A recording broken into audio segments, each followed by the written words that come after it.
Kalau kita membaca Alkitab, saudara-saudaraku, dari kitab Mazmur, saudara-saudara, khususnya dari ayat yang ke-7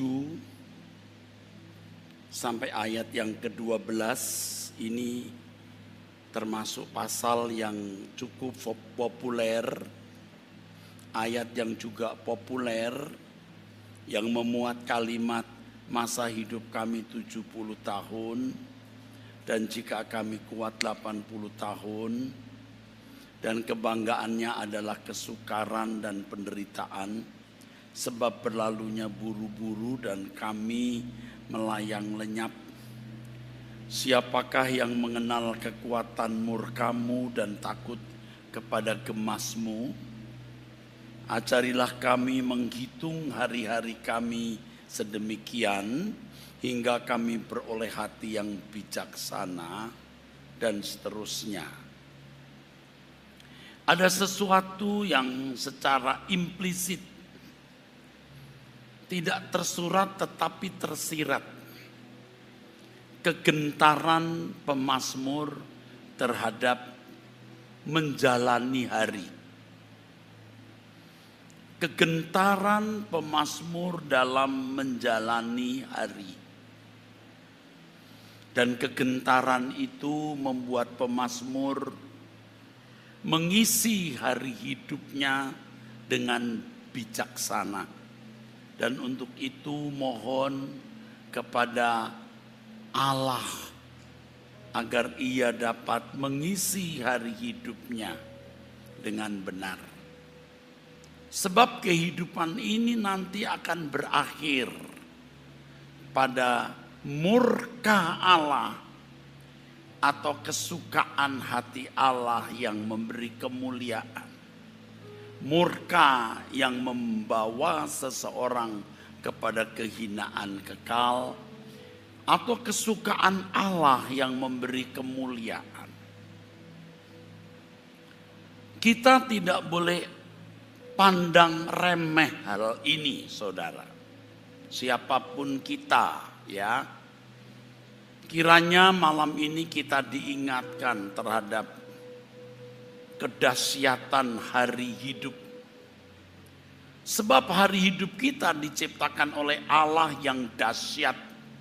Maka ciptaannya yaitu kehidupan atau hari hidup juga dahsyat. Dan mestinya kita menanggapi hari hidup ini dengan benar, tidak sembarangan. Ada satu hal yang saya pikirkan, saudaraku sekalian, yang saya mau bagikan kepada saudara. Banyak orang yang hidupnya benar-benar menjadi sia-sia karena terfokus kepada banyak masalah. Dan memang benar hidup ini tragis, saudara. Masalah itu berupa kesehatan tubuh yang terganggu, cacat fisik atau cacat jiwa. Kesulitan ekonomi, kesalahan memilih teman hidup sehingga teraniaya dalam perkawinan, dan lain sebagainya. Dalam perjalanan hidup saya sebagai pelayan jemaat yang berinteraksi, bertemu dengan banyak orang, saya sudah menemukan tragisnya hidup. Maka saya mengemukakan berkali-kali dan terus saya akan kemukakan bahwa hidup ini singkat dan tragis. Karena begitu banyak masalah yang dihadapi manusia, sehingga manusia tidak tahu bagaimana menghargai hari atau kehidupan yang Tuhan berikan. Pikiran manusia meleset, luncas dengan berbagai persoalan-persoalan hidup. Dan itu menambah tragisnya hidup itu, saudara.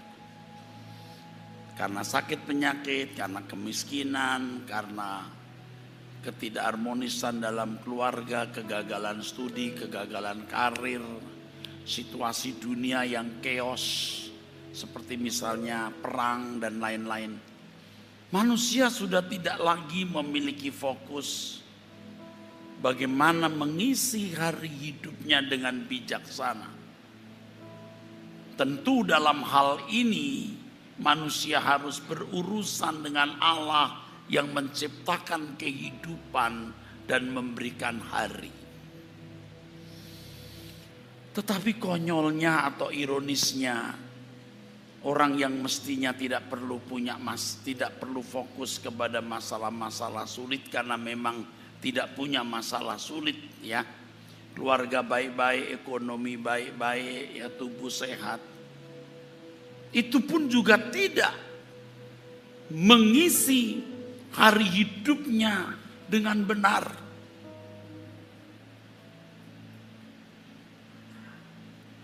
Ia tidak menyadari bahwa dirinya itu makhluk kekal. Kematian tidak mengakhiri kesadaran hidup. Di ujung waktu hidup manusia, ia akan menghadapi kengerian, kekekalan terpisah dari hadirat Allah atau kemuliaan bersama dengan Tuhan.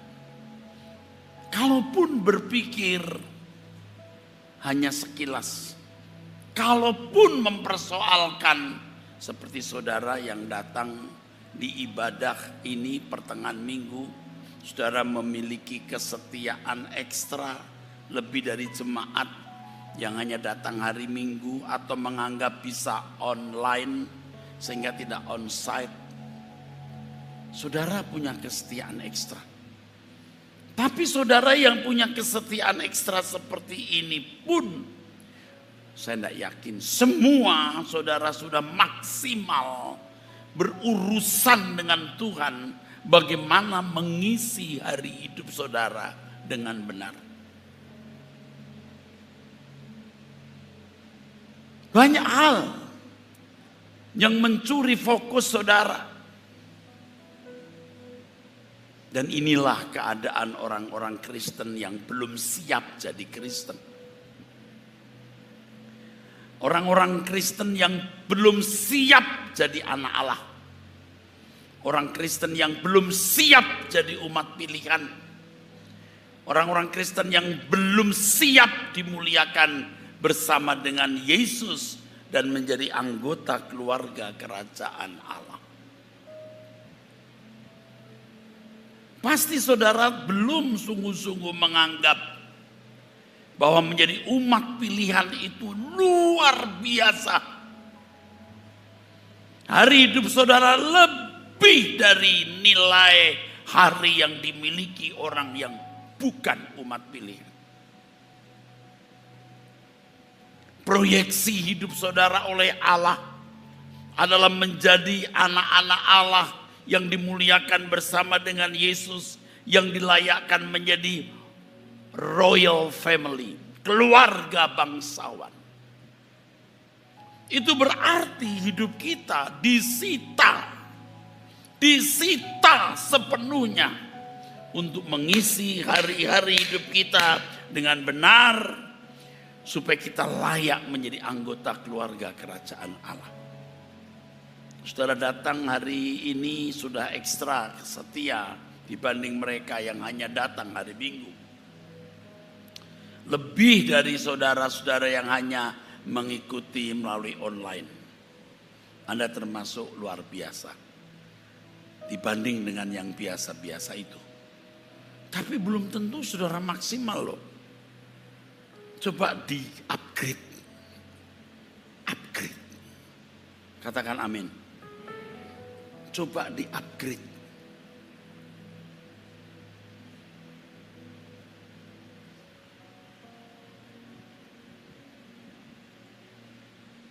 Suatu hari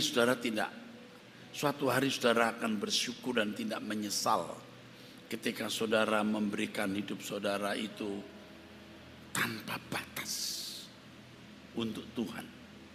Semua hal harus dipandang relatif. Mau makan 2 piring, 1 piring, setengah piring, relatif. Mau naik mobil harga 12 miliar, 6 miliar, 3 miliar, 2 miliar, 800 juta, 200 juta atau 80 juta. Mau naik motor atau roda sepeda, relatif. Mau tinggal di mana, relatif. Tapi yang mutlak hanya satu, Tuhan. Yang mutlak itu hanya satu, Tuhan. Tapi manusia memutlakkan apa yang tidak mutlak. Dan mengisi hari hidupnya untuk hal yang sebenarnya tidak boleh dianggap mutlak. Saya juga belajar, saudara, bukan hanya bicara. Saya harus belajar, saudara. Kalau tingkat pendeta seperti saya itu ya, tuntutannya harus begini. Ketika dia datang ke gereja, itu berarti Tuhan yang hadir. Tuhan tidak hadir bersama dia, dia menipu, dia jahat. Maka tiap hari harus dipenuhi Roh Kudus, dipenuhi Allah dan berjalan dengan Allah. Kalau dulu saya tidak terlalu peduli itu, karena saya pintar khotbah. Itu untuk kelas seorang pelayan Tuhan, yang kemudian semua saudara ikut meniru. Tadi lagu terakhir itu luar biasa. Tapi saya tidak dipengaruhi lagu tadi waktu khotbah ini. Ku senantiasa membawa kematian Yesus di tubuhku. Wow, itu memang begitu. Hidup saudara itu harus sampai benar-benar dipenuhi Allah. Hidupku bukan aku lagi, tapi Kristus. Itu standarnya. Standarnya begitu. Maka pendeta yang hadir harus betul-betul mewakili Tuhan. Kehadiran pendeta itu harus kehadiran Tuhan. Tidak membawa sekedar ilmu, teologi atau paparan pengetahuan, tetapi kehadiran Tuhan, hikmatnya, nasihatnya, pikirannya, perasaannya. Berat, saudara, berat sekali. Harus menjaga kekudusan. Nah, saudara semua, targetnya harus itu. Menjadi Kristen itu semua harus pada akhirnya bisa berkata, hidupku bukan aku lagi, tapi Kristus yang hidup di dalam aku. Baru-baru ini viral, Pak Eras mendoakan orang supaya sakit, miskin, sakit dan mati. Dia nggak perhatikan kalimat saya. Memang karena terlalu cepat saya bicara. Kalau orang mengganggu pekerjaan Tuhan, tunggu, dia akan miskin, dibuat Tuhan miskin, sakit, mati. Kita doakan. Kita doakan bukan kita doakan supaya jadi miskin, sakit dan mati.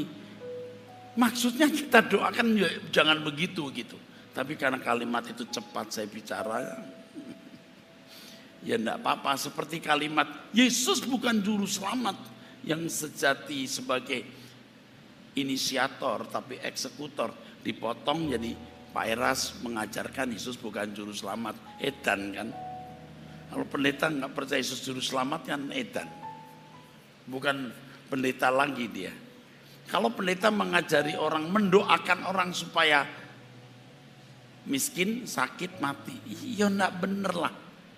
Jadi kita ini kayak orang bego gitu loh, dianggap orang bego. Tapi enggak apa-apa. Sebab saudaraku, kita itu harus mewakili Tuhan. Kasihnya harus kasih Tuhan. Saya buktikan ya saudara. 5 tahun ini saya dibully hebat. Pernah saya membela diri? Pernah saya membalas mereka dengan kata-kata kasar? Enggak. Mosok saya mendoakan orang supaya miskin, sakit dan mati. 5-6 tahun terbukti saya tidak meleset. Tapi kalaupun saya meleset berbicara, mohon maaf, beri ruangan orang salah.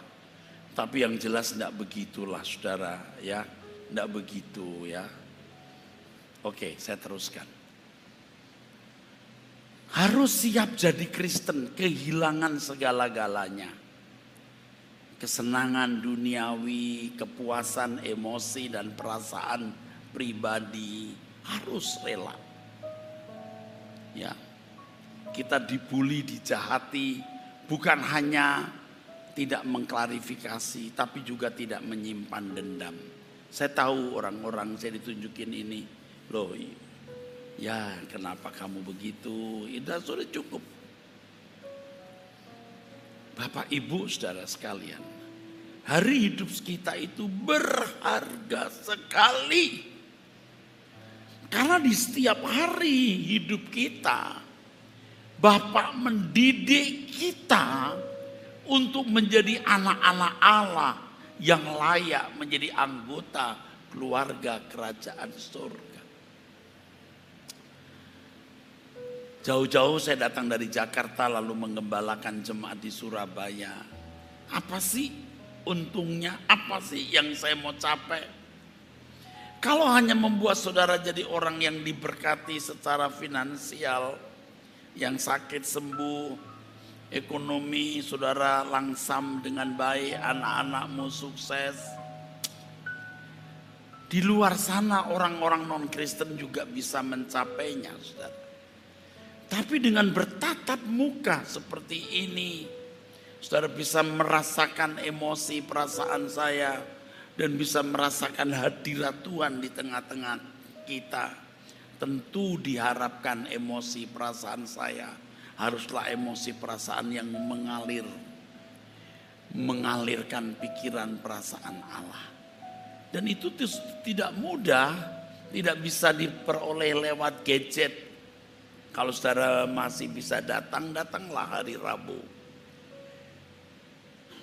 Dan yang kita mau targetkan menjadi goal kita, saudara diubah menjadi bangsawan-bangsawan surgawi.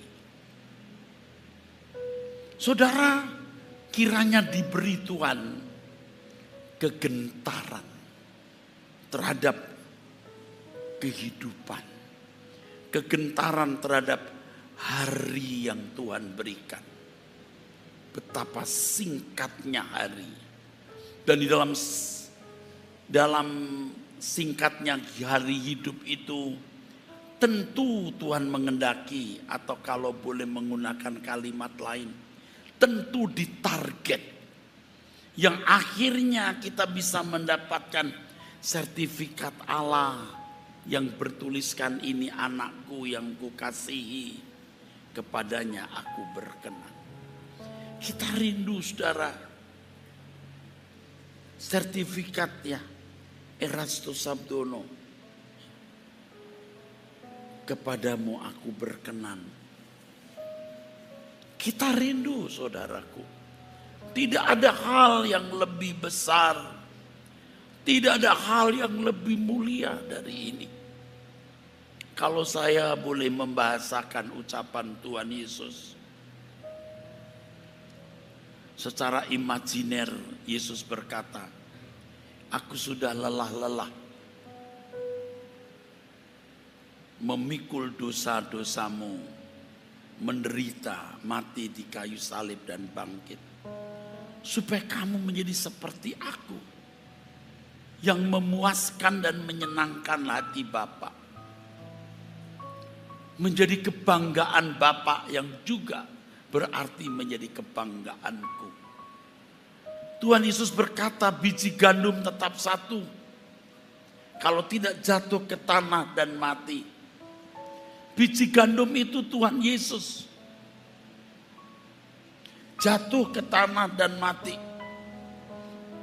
Tapi bangkit. Supaya bisa menghasilkan buah. Kristus. Orang-orang yang bisa berkata hidupku bukan aku lagi. Tapi Kristus yang hidup di dalam aku.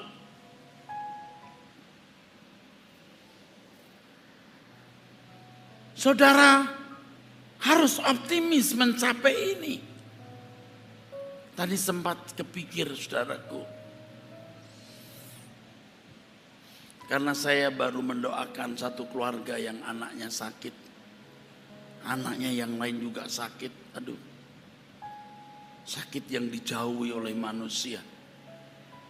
Aduh. Yang saya pikirkan bagaimana keluarga ini fokus kepada Tuhan. Situasi hidupnya begitu sulit dan rumit. Lalu saya bayangkan seandainya saya jadi keluarga ini, apa yang saya lakukan? Mungkin saya akan berkata, Tuhan, aku mau menjadi seperti Engkau. Aku mau menyenangkan hati Bapa. Aku mau menjadi layak sebagai anggota keluarga kerajaan Allah. Apapun yang terjadi atas keluargaku, apapun terserah. Yang penting aku menyenangkan Engkau. Baru kita tidak memberhalakan masalah. Jangan ada sesuatu yang mencuri perhatianmu, menarik interest perhatianmu, karena itu menjadi berhala. Kalau bagi orang percaya firman jangan ada padamu Allah lain di hadapanku, itu berarti kesukaan hati Allah segalanya bagi kita. Kita hidup hanya untuk menyukakan hati Tuhan, menyenangkan hati Tuhan. Menjadi anak kesukaan Tuhan. Entah kita nikah atau tidak, punya anak atau tidak, miskin atau kaya, berkedudukan atau tidak, berpendidikan atau tidak masalah. Jika keadaan kita sudah seperti sekarang, maksudnya kalau masih muda tentu harus berkarir sebaik-baiknya. Kalau kau mengasihi Tuhan, kamu anak-anak muda, kamu memaksimalkan potensi. Tapi sekarang kalau Bapak Ibu sudah umur dengan segala situasi hidup yang ada, anak sakit, ekonomi berat dan lain-lain, jangan memberhalakan masalah.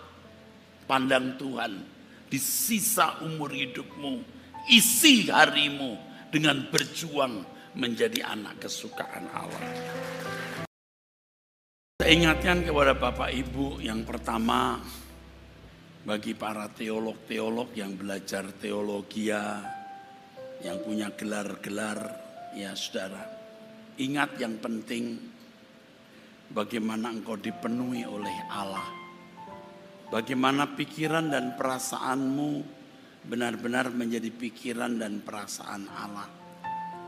Bagi saudara yang sudah lama jadi Kristen, sudah mengalami banyak pengalaman rohani, jangan puas dengan pengalaman rohani yang saudara miliki. Sudah masuk alam roh lah dan lain-lain. Coba tetap periksa diri, apakah saudara telah memiliki pikiran perasaan Kristus. Sebab pada dasarnya kekristenan itu proses di mana kita seperti diklon,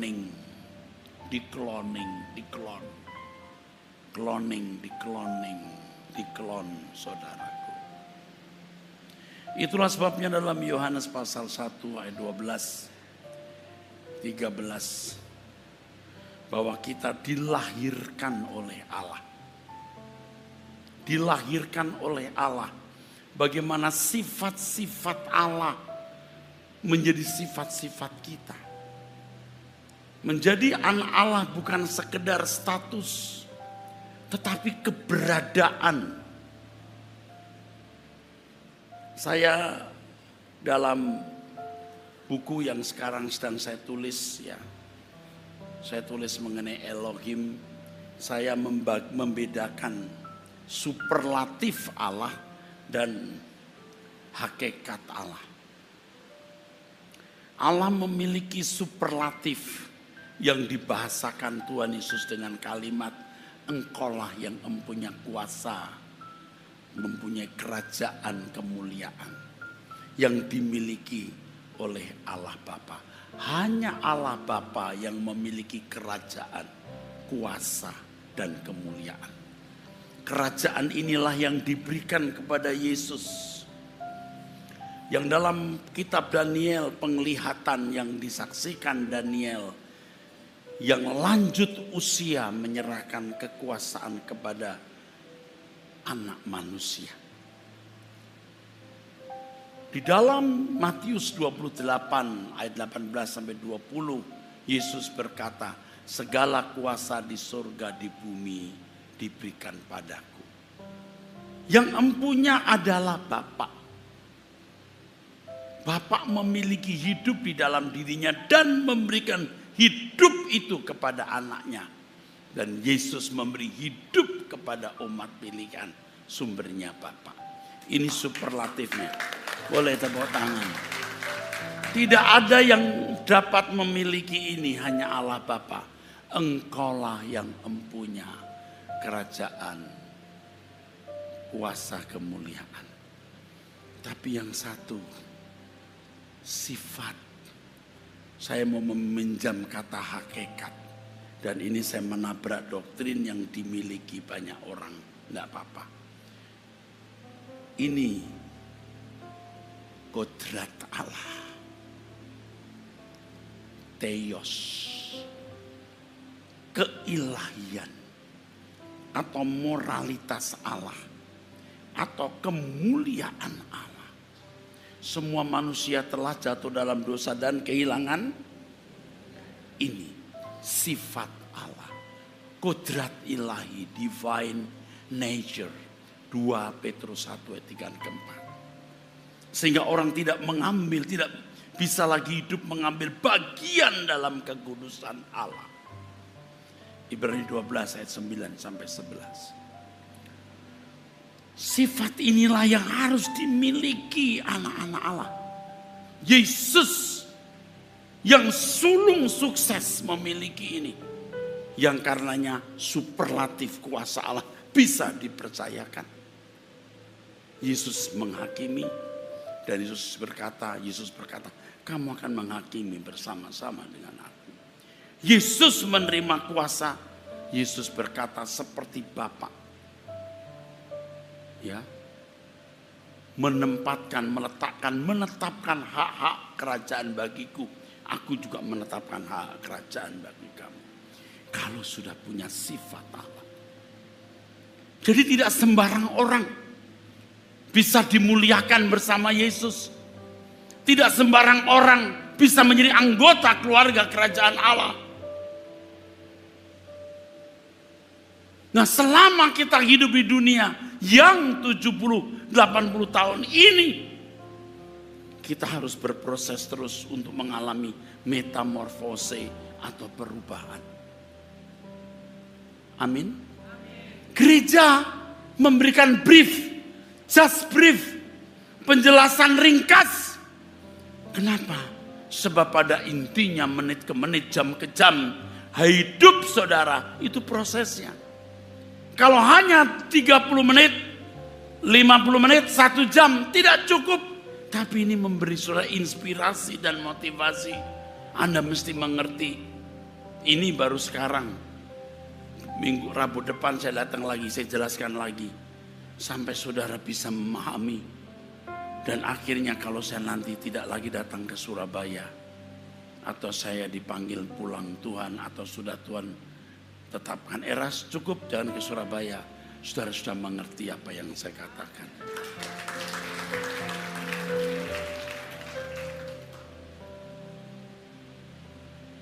Terus terang Pak, hidup kita dimakan usia.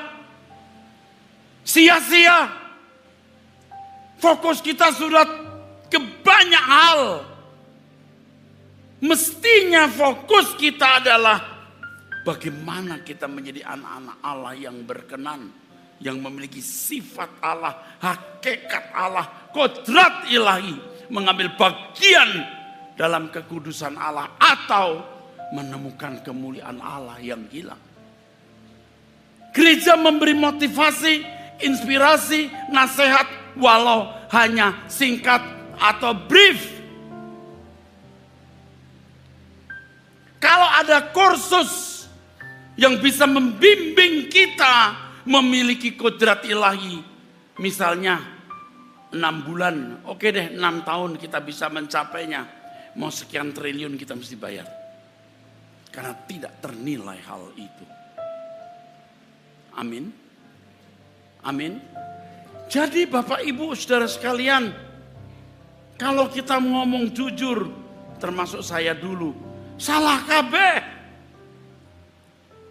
Nyanyi kebaktian nyanyi, dengar khotbah pulang. Apa yang mau dicapai? Target apa yang harus dicapai? Nggak jelas. Karena pendetanya sendiri juga tidak jelas. Tapi kalau seorang pendeta, hamba Tuhan dengar, Anda hadir di gereja, itu kehadiran Tuhan. Kalau tidak, bohong kita. Apa Pak Era sudah mencapai itu? Ya saya yang berusahalah seberapa mampu saya lakukan. Tapi tiap hari saya berjuang, saudara. Yang tidak pernah saya lakukan dulu. Kan dulu udah rasa pinter. Doktor teologi, khotbah pinter. Udah cukup. Tapi sekarang saya mengerti mengapa Yesus berkata, kalau kamu tidak melepaskan dirimu dari segala milikmu, termasuk waktumu, interestmu, perhatianmu, semua, kamu tak layak jadi muridku. Artinya kamu tidak bisa kuubah. Jadi murid itu diubah, dididik. Beri kemuliaan buat Tuhan. Anda jadi sarjana, jadi dokter, jadi orang kaya, semua akan berakhir. Tapi ketika kamu menjadi serupa dengan Yesus, itu harta abadi. Amin. Jadi kita yang berumur ini, ayo kita kejar ketinggalan kita. Tuhan tahu seberapa intensitas saudara berjuang untuk menjadi serupa dengan Yesus. Tuhan tahu intensitasmu. Dan jangan merasa puas. Kita harus selalu mencurigai. Jangan-jangan belum maksimal. Jangan-jangan ada hal yang mestinya kita lakukan, tapi kita belum lakukan.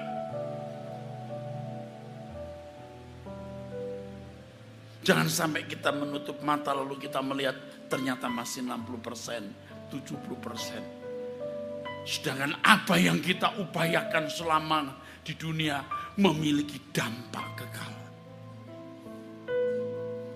Sebagai pendeta, saudara, di kota Jakarta dengan jemaat belasan ribu. Waktu itu, sekarang saya sudah gembala senior saja. Ketika GSKI berdiri, yang terdaftar saja 19.500 sekian.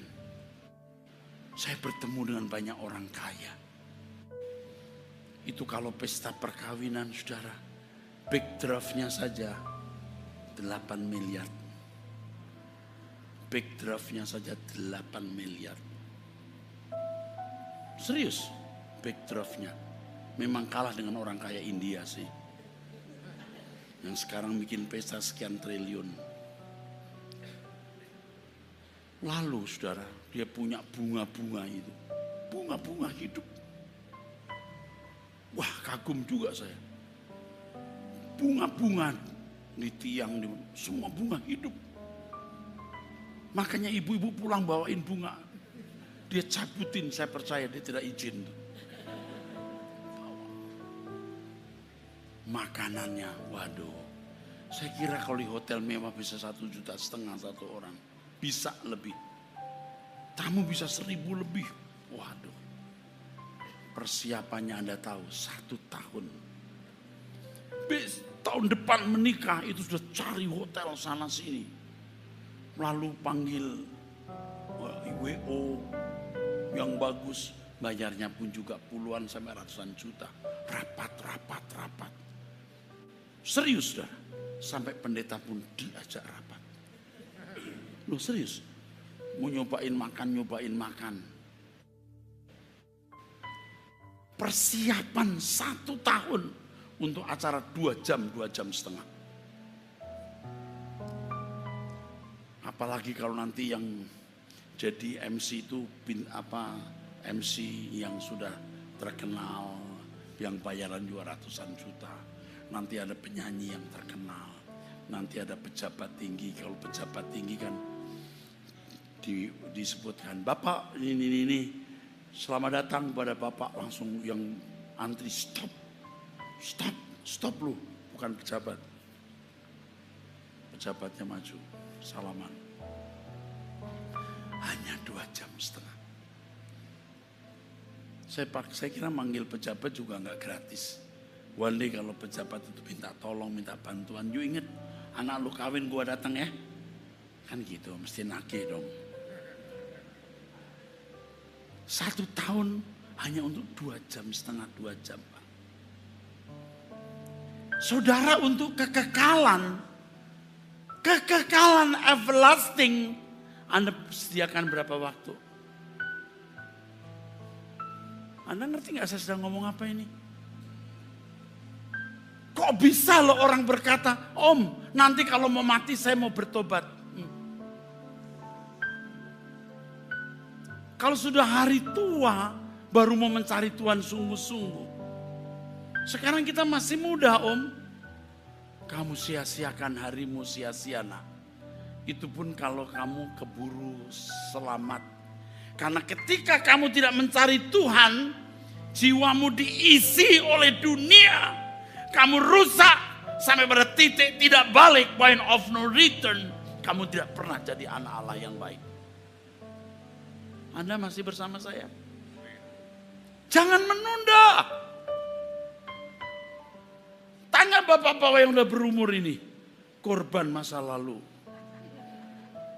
Sekarang mau bener angel, Pak. Doa 30 menit gak sanggup. Betul gak? Padahal mestinya kalau saudara akrab dengan Tuhan, 30 menit terlalu singkat, Pak.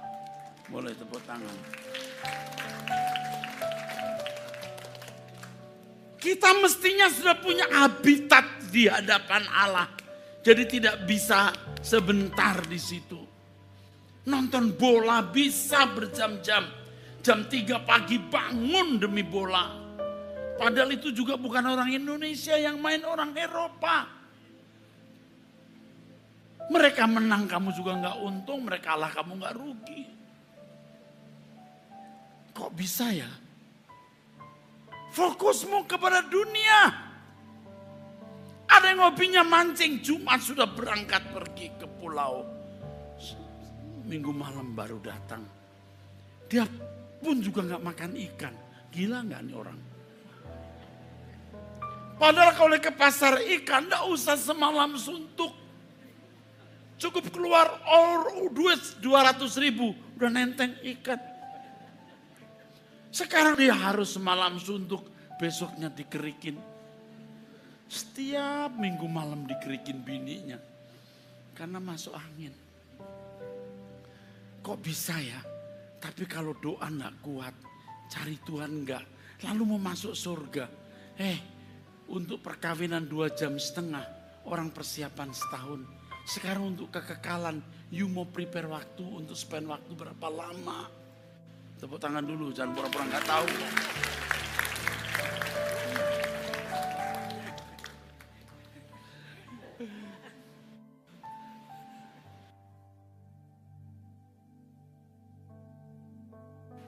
Ini dari jauh loh saudara. Datang hanya untuk kebaktian di Surabaya. Aduh, luar biasa loh. Coba bayangkan yang begini. Salam saya. Yang begini ini sulit masuk neraka.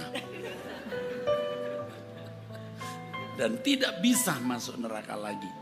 Karena saya ketemu beliau, saya di Malang, beliau muncul. Di Surabaya muncul. Luar Jakarta muncul lagi. Dia pengusaha peti mati, saudara. Yang mengekspor ke seluruh Indonesia. Jadi kalau saudara perlu peti mati, pesen sama dia.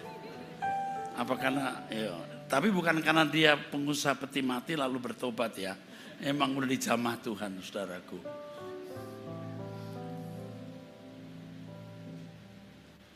Kita mikir Tuhan saja. Tidak ada kata gagal kecuali masuk neraka. Jadi selama kita masih hidup, jangan berpikir Anda gagal. Walaupun tidak nikah, tidak punya anak, punya rumah tangga berantakan, ekonomi juga berantakan. Jangan anggap itu kegagalan. Kegagalan hanya ketika seseorang tidak diterima di rumah abadi. Amin, nak. Oke, bisa dilewati tanpa target. Oke. Saudara bisa menangkap yang saya sampaikan, Pak? Kita udah tua-tua begini, Pak. Udah berkemas-kemas saja. Oke. Nanti tolong bikin tulisan yang besar. Berkemas-kemas taruh di situ. Di Mall Arta Gading ada tulisan berkemas-kemas besar sekali di pojok. Jadi begitu orang masuk lihat berkemas-kemas. Ya. Ini gereja berkemas-kemas Indonesia. Oke, saya teruskan Bapak Ibu saudara sekalian. Jadi saudara jangan menunda. Kalau untuk sebuah pesta perkawinan 1 tahun demi 2 jam. Dan pesta perkawinan itu jadi prestis, harga diri, kegemaran, kenikmatan, dinikmati. Anda ngerti maksud saya? Pakai pakaian seindah-indahnya, baju pengantin juga bisa, bukan ratusan juta, bisa miliar. Semua pakai baju rapi, ya. CM-nya pakai baju sama, besan perempuannya sama seragam. Waduh saudara, belum lagi nanti bingkisannya, itu prestis. Undangannya saja bukan 1-2 ribu, undangannya tok Pak. Saya pernah dapat undangan tebel begini dengan beberapa bingkisan. Undangannya aja Pak, bisa buat makan malam 2 orang. Hanya untuk 2 jam. Pikir itu untuk kekekalan pesta kawin, pesta anak domba Allah. Kita mestinya persiapan selama 70-80 tahun.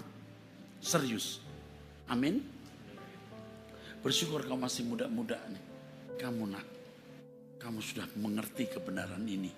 Jangan menunda. Jangan sampai pikiranmu diisi oleh perkara-perkara dunia sampai saudara tidak sanggup lagi untuk berpikir perkara-perkara rohani. Amin. Oke, cukup itu pesannya malam ini. Tuhan berkati. Bapak Ibu, Rabu depan saya masih hadir di sini. Sebanyak-banyaknya saya hadir. Pak Kyong lagi atur jadwal, sebisa sebulan sekali untuk sementara waktu saya hadir. Bukan untuk apa-apa, betul-betul biar kebenaran Tuhan meleleh di Surabaya ini. Saudara-saudara ya. Oke. Besok pagi jam 5 kita doa pagi di sini. Ya. Kita doa pagi. Tepuk tangannya nggak banyak ya. Bisa datang jam 5 besok? Amin.